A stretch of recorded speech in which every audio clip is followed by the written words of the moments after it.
오늘 본문 말씀은 레위기 8장 끝부분입니다. 30절부터 36절까지 제사장 위임식과 7주야라는 제목으로 말씀을 같이 나누기 원합니다. 먼저 우리 본문을 하겠습니다. 시작. 모세가 관유와 제단 위에 피를 가져다가 아론과 그의 옷과 그의 아들들과 그의 아들들의 옷에 뿌려서 아론과 그의 옷과 그의 아들들과 그의 아들들의 옷을 거룩하게 하고, 모세가 아론과 그의 아들들에게 이르되 내게 이미 명령하시기를 아론과 그의 아들들은 먹으라 하셨은즉 너희는 회막문에서 그 고기를 삶아 위임식 광주리 안에 떡과 아울러 그곳에서 먹고 고기와 떡의 나머지는 불사를 지며, 위임식은 이레 동안 행하나니 위임식이 끝나는 날까지 이레 동안은 회막문에 나가지 말라. 오늘 행한 것은 여호와께서 너희를 위하여 속죄하게 하시려고 명령한 것이니 너희는 7주야를 회막문에 머물면서 여호와께서 지키라고 하신 것을 지키라. 그리하면 사망을 면하리라. 내가 이같이 명령을 받았느니라. 아론과 그의 아들들이 여호와께서 모세를 통하여 명령하신 모든 일을 준행하니라. 아멘. 여러분들은 좋아하십니까? 퍼즐. 퍼즐 우리가 마치다 보면은 이렇게 다 찾아서 이렇게 넣다 보면 이제 맨 마지막 피스를 우리가 이렇게 낄 때가 있습니다. 완성하는 때가 있죠. 어떤 분들은 이렇게 막 1000피스짜리 이런 거 멋있는 거 이렇게 끼워가지고 그걸 액자에다 넣기도 하고 그런 분들도 계시던데, 여기 이제 이런 더 미싱 퍼즐이라는 그런 표현이 있습니다. 그렇죠? 다 됐는데 하나가 모자라는 거예요. 없어진 거예요. 그걸 찾아야지만이 완성이 되는 건데, the missing puzzle 또는 missing piece, 그렇게 얘기를 합니다. 사실 오늘 본문 말씀은 어떻게 보면 전체로 봤을 때 그 마지막 퍼즐을 이렇게 알려주는 것 같은 그런 본문이라고 볼 수가 있어요. 어떤 면에서 그런가 하면 이 완성된 그 하나님의 그 그림을 우리가 지난주에 살펴본 대로 하나님께서 이 이스라엘 백성들을 애굽에서 불러내시고 구원하시고 그들의 시내산 앞에 이끄시고 결국에는 그들이 예배하는 그런 공동체로 사람들로 만드시길 원하시는 그런 말씀이 있었지 않았습니까? 그래서 하나님께서 지금까지 여러 피스들을 열심히 준비하셔서 열심히 그 백성들도 순종하고 그래서 일해왔습니다. 그래서 지금 이제 그들이 예배를 드리기 일보 직전에 와 있는 거예요. 그래서 그 사이에 그들이 여러 일들을 했는데 가까운 것부터 이렇게 좀 살펴보면은 그들은 하나님이 거하실 성막 또는 회막을 하나님께서 말씀해 주신 대로 굉장히 정교하게 아주 철저하게 그 말씀에 순종해서 잘 지어놨습니다. 그렇죠? 출애굽 끝에 부분에 다 완성을 했고요. 또 무엇을, 어떤 피스를 그들은 준비했습니까? 그들은 제사장들이 입을, 대제사장과 그의 제사장들이 입을 의복을 다 준비했습니다. 크게 한 8개 종류의 그런 피스가 있었죠. 그래서 그 중에 에봇도 있고, 겉옷 반포옷도 있고, 그리고 머리 쓰는 것도 있고, 금태도 있고, 그런 여러 가지 한 8개 정도가 있는데 그런 걸 다 준비를 하나님께서 말씀하신 대로 준비를 다 했어요. 그리고 우리가 지난주에 살펴봤지만 제사의 종류 5개, 크게 5개를 어떻게 예배를 드려야 되는지를 레위기 1장부터 7장까지 하나님께서 자세하게 2번에 걸쳐서 설명을 해주셨어요.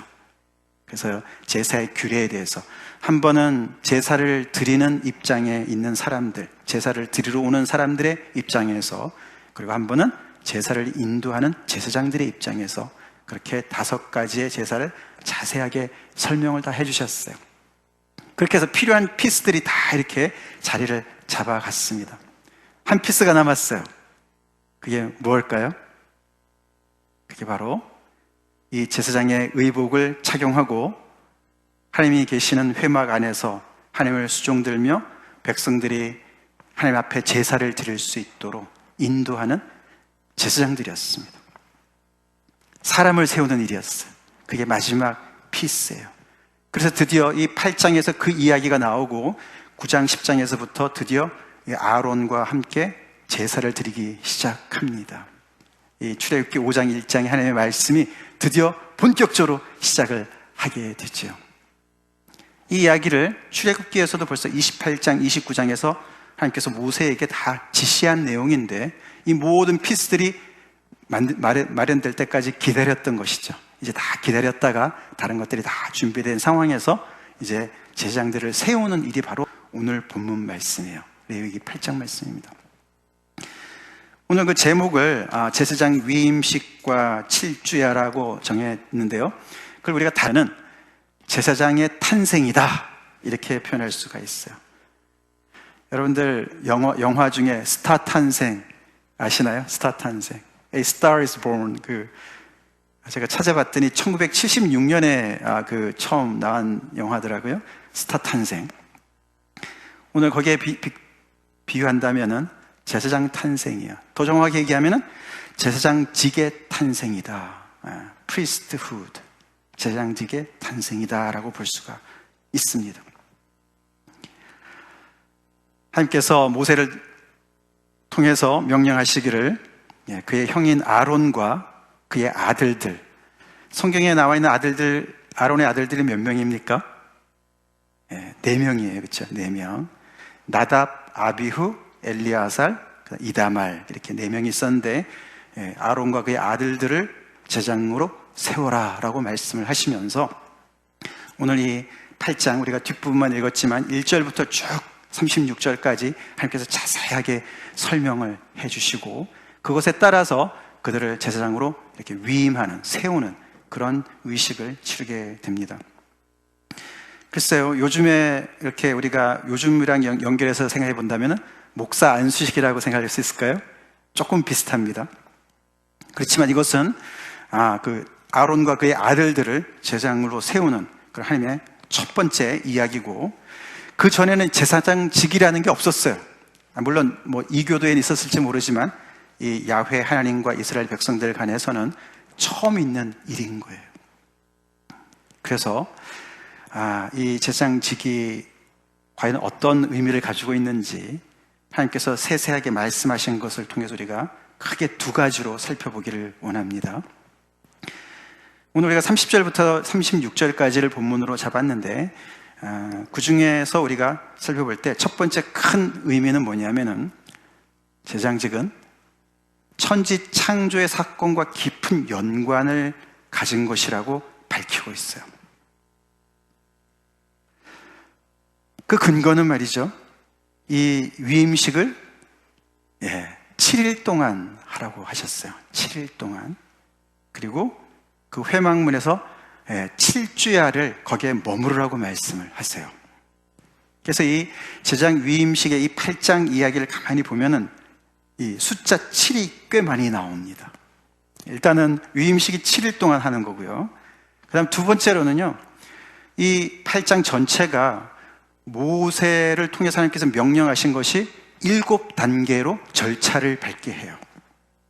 제일 처음에는 준비를 하라 그러죠. 그래서 백성들을 모으고 또 이 제사장으로 세울 사람들을 데리고 오고, 그 다음에 또 여러 가지 재물을 가져오라고 얘기를 하시죠. 그리고 그들을 씻기고 옷을 입히고 기름을 붓고, 이런 단계들이 7번 쫙 나옵니다. 그리고 그 단계가 끝날 때마다 어떤 후렴구가 나오냐면요, 오늘 맨 마지막 절인 36절에 여호와께서 모세를 통하여 명령하신 모든 것을 준행하였다, 이 말이 그 각 단계마다 결론으로 이렇게 쫙 나옵니다. 예를 들어서 4절, 하나님께서 모든 준비물을 다 가지고 온 회중을 모으라 그랬을 때 4절, 모세가 여호와께서 자기에게 명령하신 대로 함에 나옵니다. 그게 첫 번째 얘기예요. 그 다음에 9절에도 나오고 13절에도 나오고 17절, 21절, 29절 이렇게 나와서 오늘 36절까지 7번이나 반복이 되어서 그 모든 것을 하나님께서 명령하신 대로 순종해서 다 이루었다라고 그런 구성을 띠고 있습니다. 7번, 그게 사이클인 거예요. 이게 그냥 우연의 일치가 아니죠. 무엇을 따르는 겁니까? 하나님께서 엿새 동안에 창조하시고 마지막 일곱째 날에 쉬셨다는 이야기과 연결을 시키는 거예요. 그래서 창조시 처음 일주일은 하나님께서 정말 없었던 세상을 창조해내셨다면 지금 여기서는 없었던 제사장직을 7일 동안에 걸쳐서 7번에 걸쳐서 이런 여러 가지 구조를 통해서 제사장직을 창조하시는 이야기로 연결을 시킨다는 거예요. 그러니까 그냥 제사장들이 필요해서 그냥 세웠다 정도가 아니죠. 하나님의 깊으신 의도가 있으신 거죠. 그래서 이 말씀이 지난주에 우리가 살펴봤던 창세기 1장 마지막 절인 하나님께서 모든 것을 창조하시고 보시기에 심히 좋았다라는 그 고백과 연결이 되어집니다. 하나님은 심히 좋게 지으셨지만 인간이 타락한 이후에 굉장히 많은 문제가 생겼습니다. 창세기 11장까지 죄악이 관영하고 그래서 하나님께서 정말 홍수로 심판하실 수밖에 없는 상황도 있었고, 그러나 다시 하나님께서 그들에게 은혜를 베푸시고 노아와 언약을 맺으시고 결국은 아브라함을 선택하셔서 다시금 이 모든 세상을 그 아브라함을 통해서 복받도록 하기 위해서 다시 심히 좋은 그런 상태로 만드시기 위해서 이 제사장직을 창조하시는 것 같은 그런 구성으로 되어 있다는 것이죠. 그다음 두 번째로 특별한 그런 의미를 가지고 있는 것이, 거기 특별히 오늘 35절에 보시면은 이들이 7주야를 어디에서 머무르라고 그러시냐면은 회막문에서 머무르라고 말씀을 하시는 거예요. 위임식이 7일 동안 진행이 되는데 그들은 7일 동안 이 회막문 바깥을 나갈 수가 없었어요. 그 안에서 머물러야 돼요. 이게 또 특이한 그런 점입니다. 문이니까 말이죠. 우리가 지난주에 제가 이렇게 모형을 보여드리지 않았습니까? 다른 데는 다 이렇게 울타리로 막혀 있고 동쪽에 회막 문이 있었습니다. 그러니까 문이니까 어떻게 되죠? 출입이 있죠. 트래픽이 있습니다. 사람들이 들락날락 하죠. 들어가는 것도 있고 나오는 것도 있고.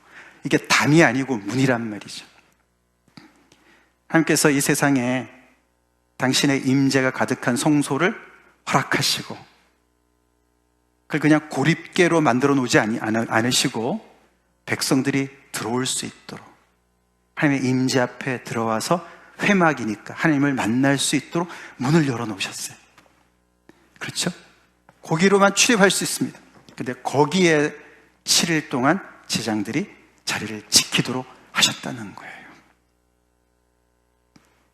그러면서 그렇게 할 때 너네는 사망을 면하게 될 것이다. 그게 하나님의 명령이야 라고 모세가 그들에게 말을 했습니다. 상상을 좀 해봅시다. 아론과 그의 아들 4명이서 그 회막문에 있습니다. 자, 서쪽 방향으로는 하나님의 성소가 있습니다. 그렇죠? 거기에 하나님의 영광이 가득 차서 그냥 거기에 불기둥, 구름 기둥으로 내려와 계시죠?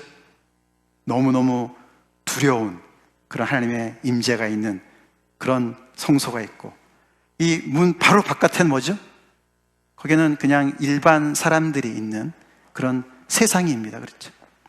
근데 그들이 한 발짝만 바깥으로 나가면 사망인 거예요. 사망. 그래서 이게 문이기도 하지만 그들은 경계선에 서 있는 것을 볼 수가 있어요. 그 문이 경계선인 거예요. 그렇죠? 그래서 이 회막문을 중심으로 해서 이 성전 안과 성막 안과 성막 바깥 이렇게 나누어지는 것이죠. 근데 그 영역이 엄청난 차이를 내고 있습니다. 안쪽에는 생명이고 바깥쪽에는 사망이에요. 이들을 그 경계선에 세워놓으시고 7일 동안을 그 자리를 지키라고 명령하셨어요. 위임식이 좀 특이하죠, 그렇죠? 하루만 있으면 까먹을까봐 이틀, 3일, 7일 동안 있으라는 거예요. 그래서 우리가 출애굽기의 말씀과 이렇게 연결해 보면요, 이들이 그 앞에 7단계로 절차를 밟을 때 그들이 속죄제를 드리지 않습니까? 숫송아지를 가지고 속죄제를 드리는데 그것을 7일 동안 계속 반복을 했을 것이다 라고 출애굽기는 그렇게 하라고 얘기했거든요.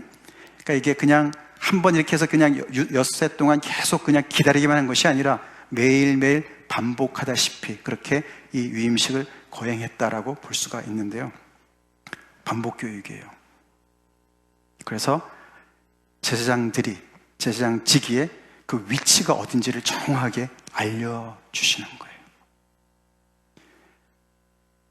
이 생명과 사망의 그 경계면에서 있었지만 또 그것은 조금 더 다르게 보면은 거룩함과 속됨의 경계선에 서 있었고요. 그리고 정함과 부정함의 경계선에 서 있는 사람들이 제사장들이었습니다.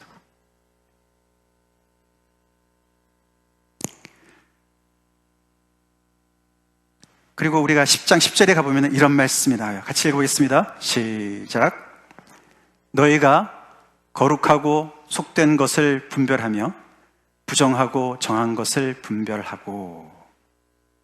제사장들이 해야 되는 직무를 말씀해 주시는데 이렇게 말씀하시는 거예요.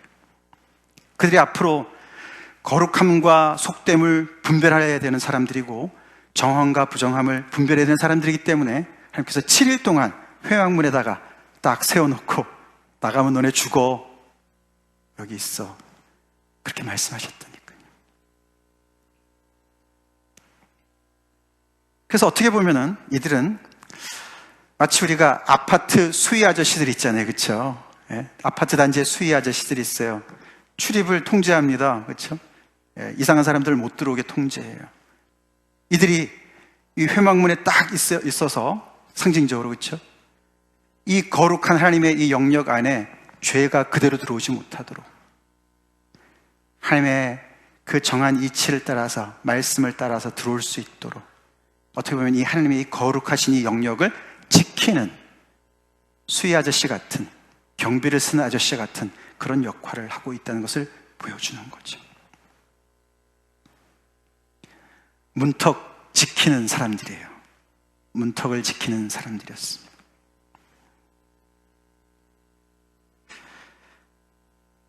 이들은 경계선에 서 있는 사람들입니다.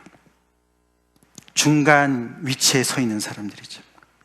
그래서 이 이스라엘 백성들도 선택함을 받은 사람들이지만 그 안에서도 선택함을 받아서 이 백성들이 하나님 앞에 온전히 나아갈 수 있도록 중간에서 이 거룩하신 하나님, 두려우신 하나님, 정말 소멸하는 불이신 거룩하신 그 하나님의 임재와 백성들 사이에서 중재하는 그런 위치를 맡게 된 거예요. 한 2, 3일 지나서 이거 되돌릴 수 없을까? 이거 내가 꼭 해야 되나? 나가고 싶은 충동이 없지 않아 있었을 것 같지 않습니까? 그랬겠죠. 괜히 아론의 아들로 태어나가지고 무슨 자원제도 아니고 말이죠. 그냥 아들인 것 때문에 이렇게 붙잡혀가지고. 그래서 이 사람들은 평범한 사람이었는데 이 7일을 거치면서 제사장으로 거듭납니다. 재창조됩니다. 새로운 직분을 받습니다. 그게 영원토록 하는 거예요. 그 사람의 아이덴티티가 바뀌는 거예요. 그리고 그 사람은 오직 그것만을 위해서 앞으로 살아야 되는 사람이 되었습니다. 그래서 속죄제를 드리고 번제를 드리지 않습니까? 번제는 동물의 각을 다 떠가지고 전부를 드리는 거 우리 지난주에 봤지 않습니까? 그래서 내 인생 전부가 하나님께 바쳐졌습니다. 그런 고백이에요. 그걸 7일 동안 반복하면서 내 인생 끝났네. 이제는 하나님께서 부르신 이 소명 따라 내가 사는 길밖에 없구나. 너무나 바깥을 나가고 싶지만 거기는 죽음이니까. 그렇게 그들은 7일을 버텼던 것이죠.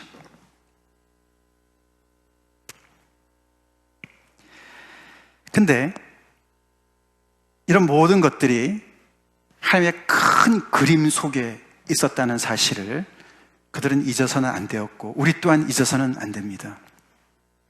하나님이 이들을 불러내실 때 뭐라 그러셨습니까? 우리 특별히 우리 출애굽기 19장 말씀 같이 읽어보겠습니다. 시작. 제사장 나라가 되며 거룩한 백성이 되리라. 거기에 조금 더 앞뒤를 제가 읽어드리면은 하나님께서 이렇게 말씀하셨습니다.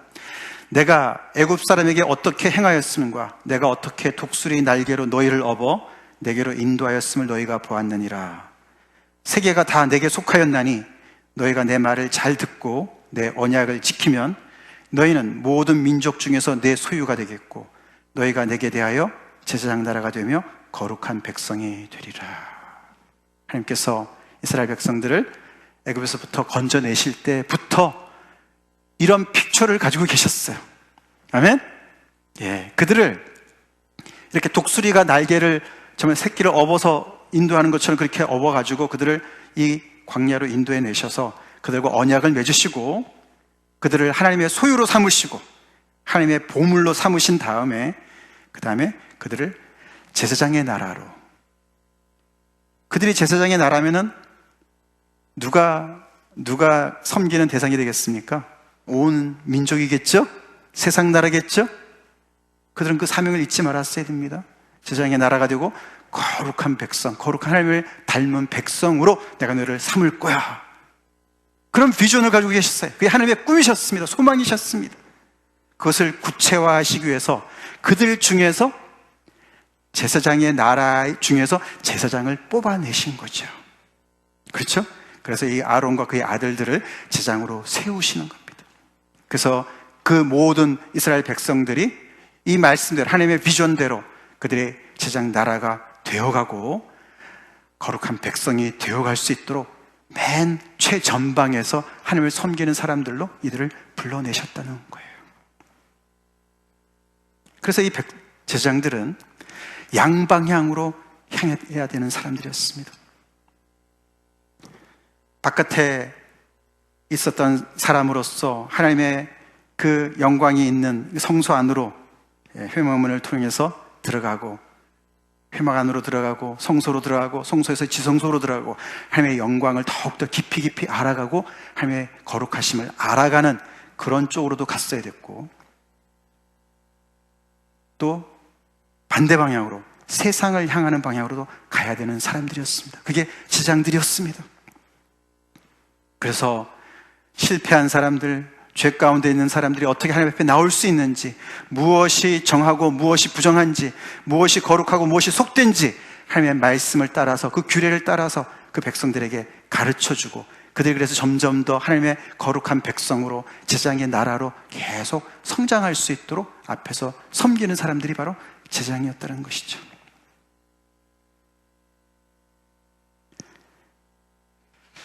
그러니 그들은 엄청난 특권의 자리에 있음과 동시에 엄청난 책임이 있는, 중한 책임이 있는 자리에 있었던 사람들이었습니다. 그래서 이렇게 7일 동안 바로 한 발짝에 바로 옆에 사망이 있는 그런 그 자리에서 그들은 7일 동안을 보냈어야만 했어요. 하나님의 그 엄중함을 가르쳐 주시기 위해서 그랬던 것이죠. 하나님께서 이렇게 이스라엘 백성들에게 엄청난 복을 주시고 하나님의 임재를 약속해 주시고 그 성소를 짓게 하신 다음에 그들이 그대로 다 순종했을 때 하나님의 영광이 나타나지 않으셨습니까? 우리가 이제 9장에 이제 여러분들도 묵상하시면 아시지만 그들이 아론이 처음 집례를 했을 때 거기에 또 하나님의 영광이 나타납니다. 제단에서 불이 나와서 그 모든 제사를 태웁니다. 그래서 사람들이 너무너무 놀랍니다. 그런 일이 벌어집니다. 그렇게 하나님의 그 거룩하심 임재를 그들에게 선물로 주신 거 아닙니까? 그렇죠? 이 지구상에 그 누구도 인조할 수 없고 볼 수도 없고 경험할 수도 없는 그런 것을 그들에게 주셨는데, 그런 하나님의 거룩하심은 사람들에 의해서 더럽혀질 수도 있는 위험성이 늘 있었다는 것이죠. 지난주에도 봤지만, 그렇죠? 속죄제 보지 않았습니까? 어떤 죄는 제사장들이나 아니면 온 회중이 잘못 범죄했을 때는 그 죄가 어디까지 침투했습니까? 예, 성소 안에까지 침투했어요. 그렇죠? 그래서 그 피를 가지고 바깥에 뿌려서는 안 되고 안에까지 들어가서 휘장에다도 뿌려야 되는, 그렇게까지 죄의 그 파괴력을 우리가 봤는데, 그 맨 앞에 제사장들이 있었다는 거예요. 제사장들이. 이 제사장들이 거룩함과 속됨을 분별해야 되고 정함과 부정함을 분별해야 되는 사람들이 그들이 먼저 타락하면 어떻게 되겠습니까? 아파트 경비원인데 아무나 들어오게 하면 어떻게 하겠습니까? 예, 큰일 나겠죠. 어떤 면에서 이 사람들은 세포막 같다고 볼 수가 있어요. 그렇죠? 막이라고, 멤브레인 같은 거예요. 그렇죠? 선택적인 투과를 허락하는 거죠. 아무나 들어오게 하는 것이 아니죠. 그렇죠? 죄는 절대로 들어올 수 없게.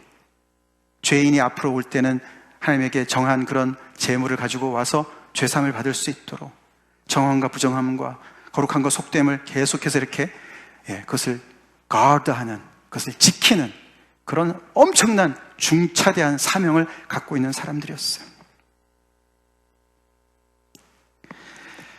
제가 대학교 1학년 때 이제 공대 계열로 이제 진학을 했을 때 말이죠. 제가 이제 전공을 화학공학을 하지 않았습니까?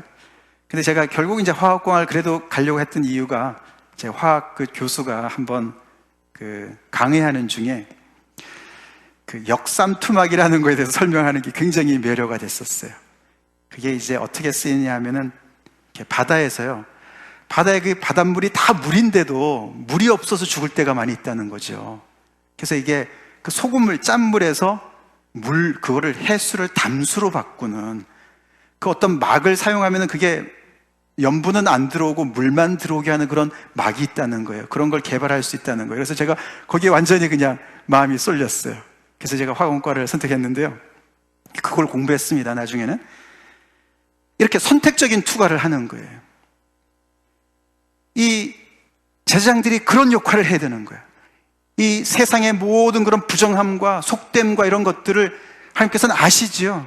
그렇지만 그들을 구원하시고 온 세상을 구원하시기 위해서 이 하나님께서 이스라엘 백성들을 선택하시고 그 중에서 제사장을 선택하셔서 이들이 정말 깨어서 하나님의 이런 이 거룩하심을 침범치 못하도록 깨어서 늘 잘 경비를 쓰고 경계를 쓰고, 그렇지만 하나님께서 고립된 것이 아니라 이 사람들이 계속 그 거룩하신 하나님 앞에 제대로 하나님의 terms로, 하나님의 조건대로 만날 수 있도록, 나올 수 있도록, 그래서 하나님의 이 거룩하신 영역이 점점 더 선한 영향을 미쳐서 죄인들이 하나님 앞으로 들어올 수 있도록 그 역할을 감당해야 되는데, 이 제사장들이 타락해서 이 마귀 말의 기능을 상실해서 아무거나 막 투과시키면 어떻게 합니까?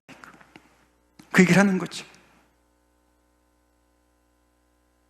근데 불과 우리가 여기 오늘 8장인데 9장, 10장에 가서요, 이들의 이 제사장직이 타락하는 걸 보여주지 않습니까? 며칠이나 지난지 모르겠어요. 아론의 두 아들, 큰아들, 둘째 아들 나답과 아비후가 하나님께서 정하신 그런 불이 아닌 이상한 불을 들였다가 하나님 앞에 심판을 받아서 그 자리에서 죽습니다. 무시무시한 얘기가 나오죠. 사실 그래서 우리가 이렇게 레위기 말씀의 특성을 가만히 보면은 창세기, 출애굽기의 그런 스토리 중심의 내용과 굉장히 다르죠. 그죠? 굉장히 다릅니다. 여기는 많은 그런 규례들과 규정들이 나와요. 그렇죠? 그래서 레위기 전체로 볼 때는 스토리가 거의 없어요. 근데 유일하게 좀 긴 스토리가 바로 그 나답과 아비후의 죽음이에요. 유일한 스토리가 하나 딱 들어가 있어요. 대부분은 오늘 우리가 읽었듯이 이렇게 세세한 규정에 대한 이야기죠. 그게 레위기입니다. 왜 했을까요? 그렇게 중요하기 때문에 그런 것이죠. 너무너무 시리어스한 문제이기 때문에 그런 것이죠.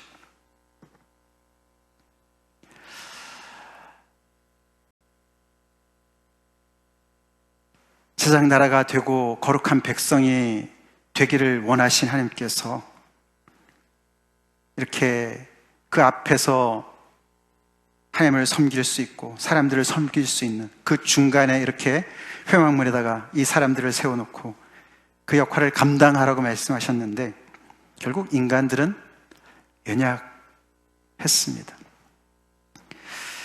그래서 그들이 그 미싱 피스인 줄 알았는데 결국은 실패했어요. 그렇죠? 나중에 결국에는 이 제사장 직이 다 실패를 하지 않았습니까? 우리는 미싱 피스가 이 아론과 그의 아들들인 제사장들로는 채워지지 않음을 알게 돼요. 그렇죠? 그게 하나님의 역사, 성경의 역사 아닙니까? 그래서 그 리얼 피스가 누구죠? 바로 예수님이죠. 그죠? 예수님입니다. 같이 읽어보겠습니다. 시작.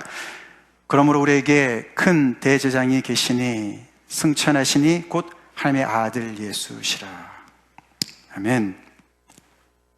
오늘 공감하시는 예수님 우리 찬양했는데요. 바로 그 구절이죠.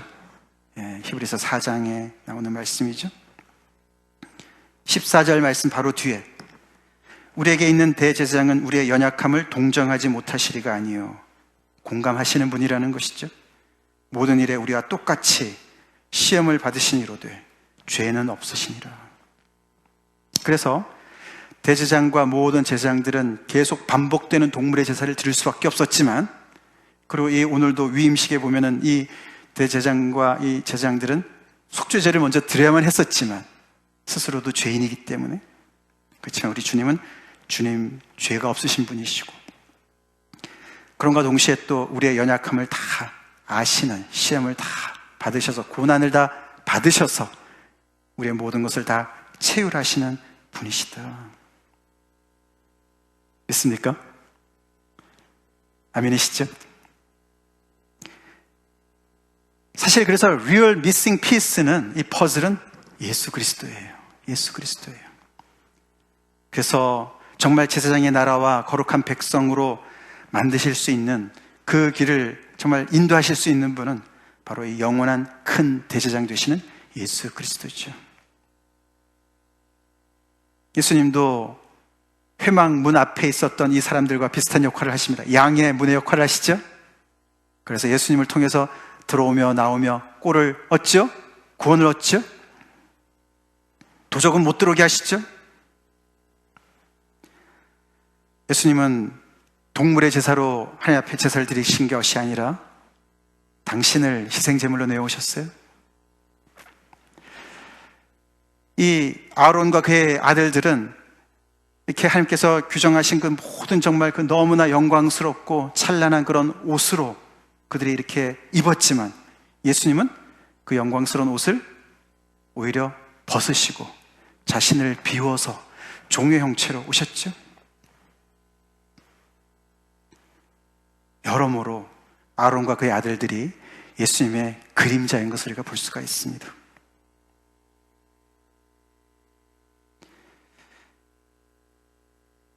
이스라엘 백성들 입장에서 한번 생각해 봅시다. 그들이 다 지켜보고 있습니다. 지금 온 회중을 불러놓고 모세가 집전합니다. 처음이니까, 그렇죠? 그래서 그 앞에서 아론을 세워놓고 아론의 네 아들들을 세워놓고 씻깁니다. 옷을 입힙니다. 속바지는 입고 온 것 같아요. 그 얘기는 안 나옵니다. 속바지도 다 만들어냈거든요. 속바지는 입고 와야 되겠죠. 입고 그 다음에 그 앞에서 다 씻긴 다음에 다 입힙니다. 그리고 앞에서 제사를 집전합니다.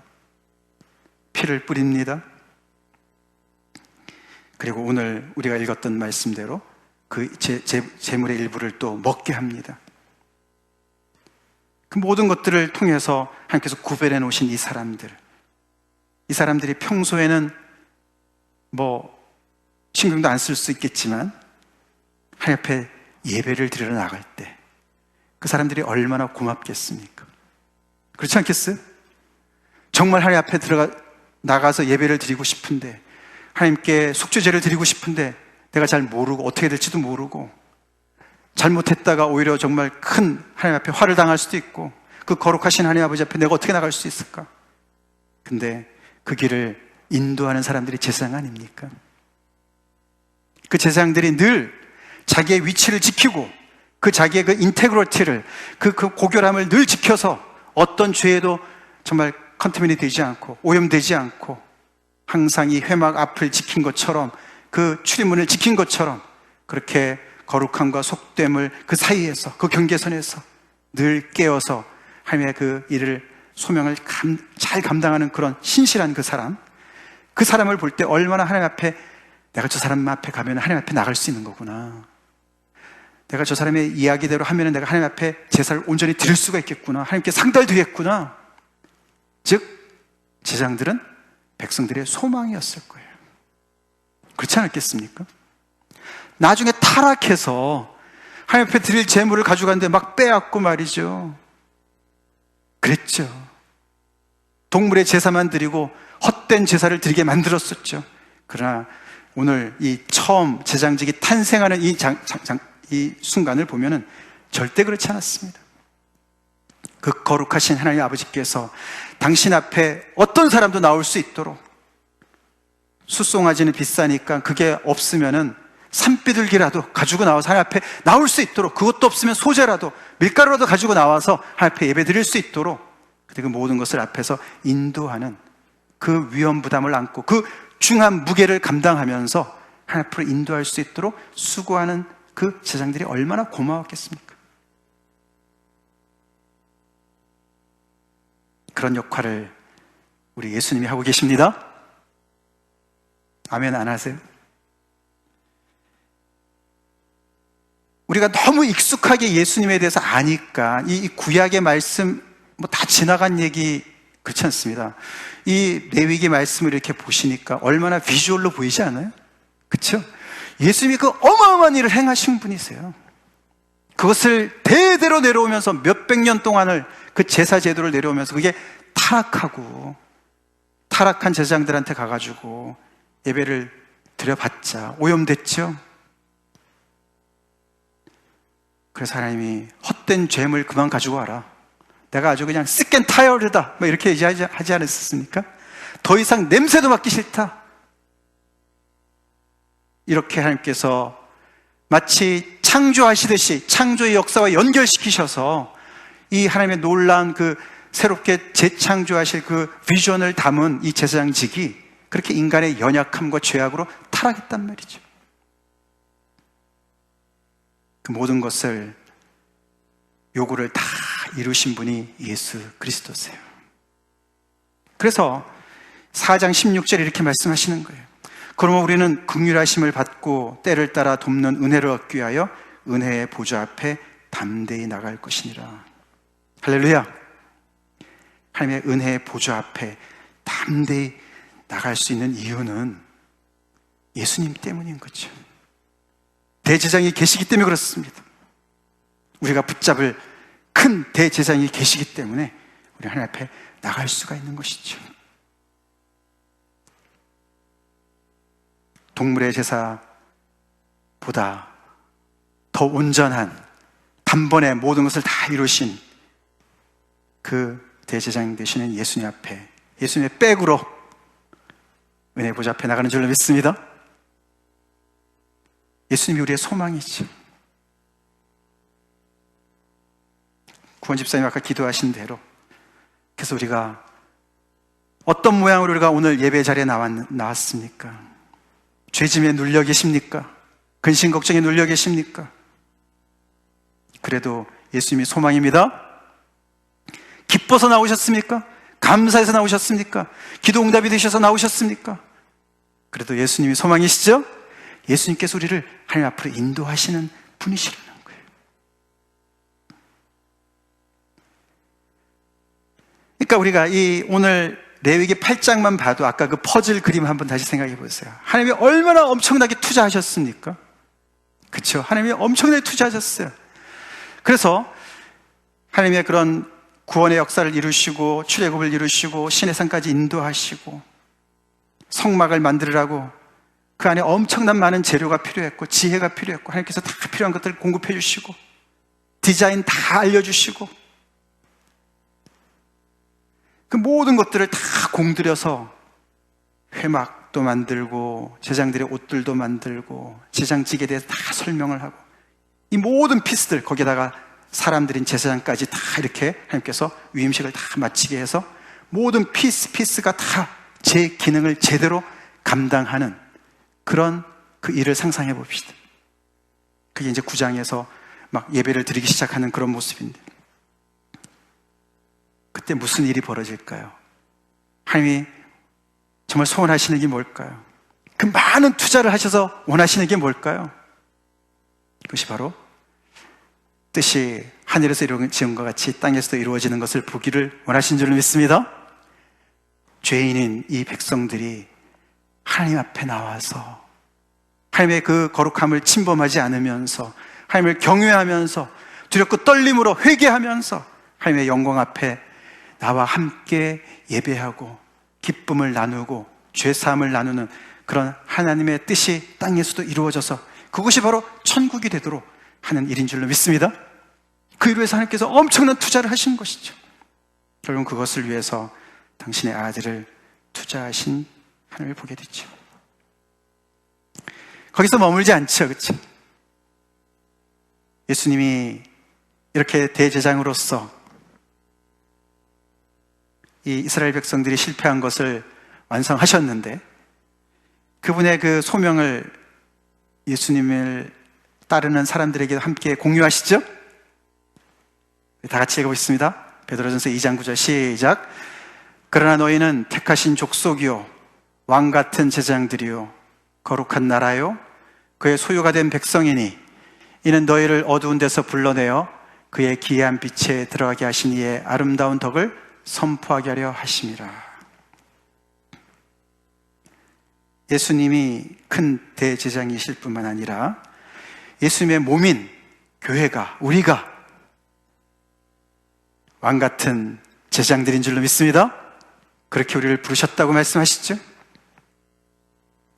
그래서 사실 이 제사장 위임식은 목사 위임식만이 아니에요. 우리 모두에 해당되는 말씀인 줄로 믿습니다. 예수를 믿는 우리 모두는 왕 같은 제사장으로서 오늘 이 두 가지 의미, 하나님께서 왕 같은 제사장직을 왜 주신다고 이 세상에? 심히 좋은 하나님의 창조물로 재창조하시기 위해서. 아멘이십니까? 그래서 제사장직을 주셨습니다. 하나님을 떠나서 죄 가운데 있는 많은 사람들이 정말 속된 것에, 부정한 것에 매여있는 사람들이 제사장들을 통해서 하나님 앞으로 나올 수 있도록, 예배드릴 수 있도록 그 중간 역할을 감당하라고 하나님께서 주신 거예요. 제사장들이 아론이나 그 아들들이 4명이 다른 얘기는 하나도 없어요. 그렇죠? 키가 얼마인지, 얼마나 잘생겼는지, 나이가 얼마인지, 그런 얘기도 없어요. 그렇죠? 초점이 그들에게 있지 않습니다. 그렇죠? 하나님의 큰 그림 속에서 그들은 하나님께서 부여하신 그 소명을 감당하고 있습니다. 그렇죠? 그 소명을 위해서, 그 하나님께서 주신 그 사명을 위해서 내가 얼마나 거룩하게 내 자신을 지키고 그 주님 주신 소명에 내가 얼마나 충실하게 감당하냐, 이게 지금 중요한 관건이 아닙니까? 그렇죠? 먹고 사는 거 하나님께서 책임지셨어요. 먼저 그의 나라와 그 일을 구할 때 하나님께서 모든 것을 채워주시는 그 말씀이 그때부터 벌써 있었어요. 그래서 그들은 오직 그 일에만 몰두했습니다. 우리 예수 믿는 사람들도요, 왕 같은 제사장의 직분이 우리의 주업인 줄로 믿습니다. 아멘 또 안 하시네. 이 박자가 좀 맞아요. 제 설교를 오래 들으셨는데 좀 박자 좀 맞춰주세요. 무겁더라도 아멘 아닙니까? 그거는 우리 예수 믿는 사람의 주업이 왕 같은 제사장 직분인 줄 믿습니까? 목사만이 아니고 우리 모두가 그래요. 여러분들이 어떠한 직업을 가졌다 할지라도 하나님께서 우리를 이 회막문 앞에 세워놓으셨다고요. 거룩함과 속됨 사이에 경계선에 세우셨다고요. 우리를 부정함과 정함 사이에 세우셨다고요. 세상과 하나님 사이 우리를 세우셨다고요. 우리가 타락하면 끝장이에요. 문제가 심각해요. 아무나 통과시키고 있습니까? 우리가? 내가 부정해졌습니까? 내가 세속화되었습니까? 교회가 세속화되었습니까? 내 각자뿐만 아니라 우리 교회는 얼마나 그 인테그리티가, 이 막이 말이죠. 세포막이라 아까 제가 삼투막 이런 얘기 말씀드렸는데, 그 막이 오래됐거나 하여튼 찢어졌거나 그게 제대로 그 원래의 모습을 갖추고 있지 못하다면은 그 기능을 못하는 거예요. 우리는 그런 소명에는 별로 상관이 없이 다른데 얼마나 많이 신경을 쓰고 살고 있습니까? 큰 그림을 보자고요. 큰 그림을 봅시다. 하나님께서 이스라엘 백성들을 선택하신 이유가, 그들을 제사장의 나라로 만드시고 거룩한 백성으로 삼는 이유가 그들만을 복주려고 하는 것이 아니지 않습니까? 사명의 자리예요. 하나님은 아브라함을 통해서 온 민족이 복받기를 원하시는 말씀을 우리가 잘 배우지 않았습니까? 우리는 왜 어텐션을 계속 나에게만 자꾸만 집중합니까? 하나님을 믿는 사람들로서 왜 나한테 집중을 시킵니까? 제사장들은 그렇지 않았어요. 아무리 아론이 여기 금태를 띄우고 여호와께 성결 붙였지만 자기가 우쭐거리려고 그걸 입은 거 아니죠. 거룩하신 하나님을, 그 하나님의 권위를 대변하는 사람으로서 두렵고 떨림으로 그 한 사람 한 사람을 주님 앞으로 인도하기 위해서 자기를 통해서 하나님께로 나아갈 수 있도록 그 역할을 감당하는 입장에 있었죠. 어텐션은 그 제사장이나 대제사장이 받는 것이 아니었습니다. 오늘날의 크리스천들이 이 구약의 말씀, 이런 모든 말씀들 뿌리를 잘 모르고 우리가 내 자신에게 너무 집중해서 하나님은 나를 축복하는 분만으로 생각하기가, 우리 착각하기가 너무 쉽고, 이런 사명은 그냥 목사나 무슨 전임 사역자들만 하는 것처럼 생각을 해서는 안 되는 것입니다. 우리가 있는 그곳에서 우리는 정말 흠없고 점없는 그런 반투막 역할을 해야 돼요. 제대로 건전한 그런 성속을 구별해낼 수 있는, 그리고 정말 부정한 것이 나한테로 들어오지도 못하게 하고 하나님 앞으로 들어올 수도 없게 하는, 그렇게 우리는 그 자리를 잘 지켜내는 아파트 경비원처럼 살아야 될 줄로 믿습니다.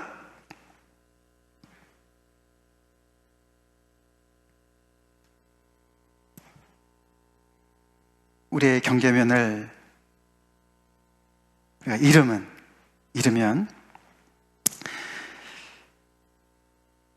우리 자신뿐만 아니라 많은 사람들을 잘못 인도할 수 있음을 우리는 잊지 말아야 되고, 하나님께서 그렇게 엄청난 투자를 하셔서 이뤄놓으시고 하나님의 이런 세상을 온전히 구원하시는 그 일 속에서 우리 한 사람 한 사람을 사명자로 불러내셨다는 것을 우리가 잊지 말고, 그런 큰 그림 속에서 우리가 더욱더 주님 앞에 매진하는 은혜를 간절히 기도합니다.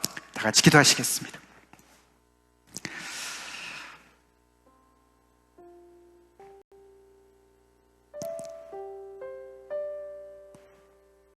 우리가 하나님의 택하신 족속이고 왕같은 제사장들입니다. 엄청난 책임과 특권을 함께 가지고 있는 사람들입니다.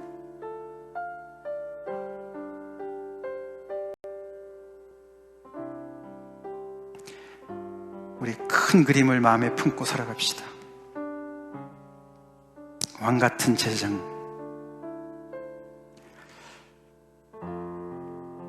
예수님의 손발로, 몸으로 우리를 부르셨습니다.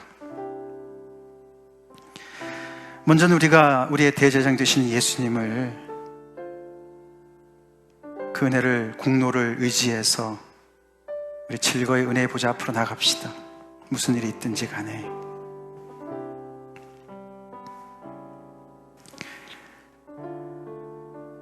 그리고 우리가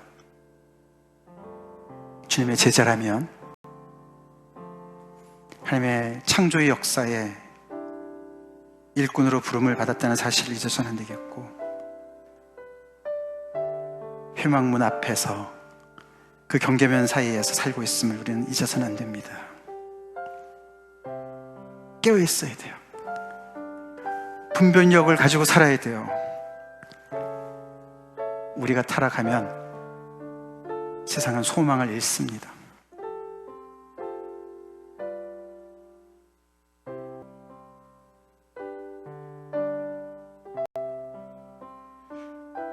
아론과 그의 아들들은 7일 동안 죽다 살아났어요. 우리도 예수님 죽어서 만난 거 아닙니까? 우리 자신을 내어놓고 내 생명을 미워하기 때문에 예수님 믿는 거 아닙니까? 그런 과정을 통해서 왕같은 제사장 우리를 불러 세우셨어요. 그 소명에 맞춰서 우리 삽시다.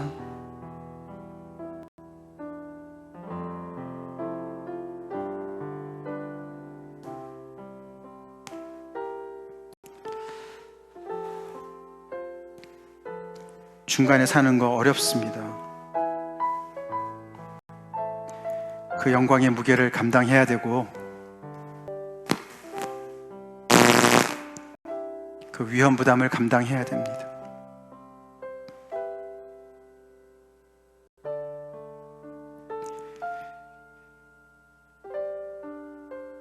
우리는 세상을 향해서도 나가야 되고 하나님을 향해서도 나가야 됩니다.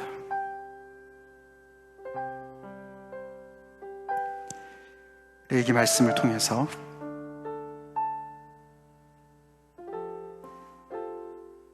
우리의 마땅한 삶을 보여주신 하나님께 우리 믿음으로 나아갑시다. 다 같이 기도하겠습니다.